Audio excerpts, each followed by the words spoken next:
CommSec's latest State of the States report shows the ACT has the strongest economy in the country, followed by Western Australia. 8 economic indicators are combined and used to compare the states. They include growth, retail spending and unemployment. So just how are individual states faring? Craig James is the Chief Economist at CommSec. Well, certainly the mining state, Western Australia, is doing very well. Northern Territory is gaining a little bit on the back of that. But I think a lot of the other states are struggling at the moment, basically because consumers aren't spending.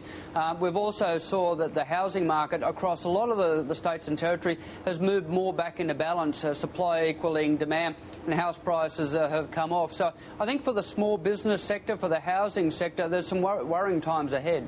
Well, one of your indicators is economic growth. This is your graphic. It's got New South Wales at the bottom. In fact, all of the eastern states seem to be lagging a little bit, and it shows the strength of WA. Is that all about the mining boom in WA?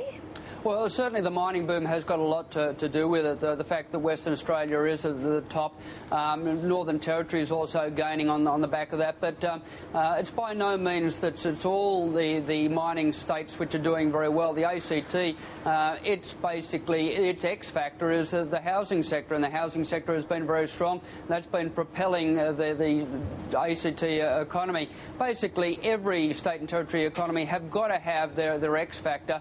ACT's got it in housing. Western Australia's got it in the mining sector. Well, you're talking about the ACT. It overall has the strongest economy. What are they doing that the other states aren't? Well, I think there's less obstacles in terms of housing production. So there's more people coming into the territory. The public service has been expanding. They've got to create the homes for those people to live in. And that's been created. The land has been created, less obstacles in front of developers and investors, and that reduces blockages which is happening across the economy. And some of the other economies, New South Wales and Queensland, seeing some sort of degree of blockages happening in the housing sector that's hampering economic activity. So do you see things changing in the short to medium term? I mean, do you think the gaps between the states will get bigger or smaller? Well, I think the gaps are going to get smaller. The ACT actually was in front by a fair margin last quarter. It's come back in this quarter. Western Australia is still towards the top, but Victoria is closing very, very fast on those top 2 economies. So it's very possible that either the ACT, Western Australia, Victoria, one of those could easily take top ranking in the next quarter. Well, just how bad is it for the states who are faring the worst? Is this really a bad report card for them? I wouldn't say it's a bad report card. It's just that there's more areas to fix. New South Wales has, for a long period of time, had a degree of underperformance in terms of the housing sector. The new government knows that this has got to be fixed. There's got to be more land created. There's got to be less obstacles in front of developers.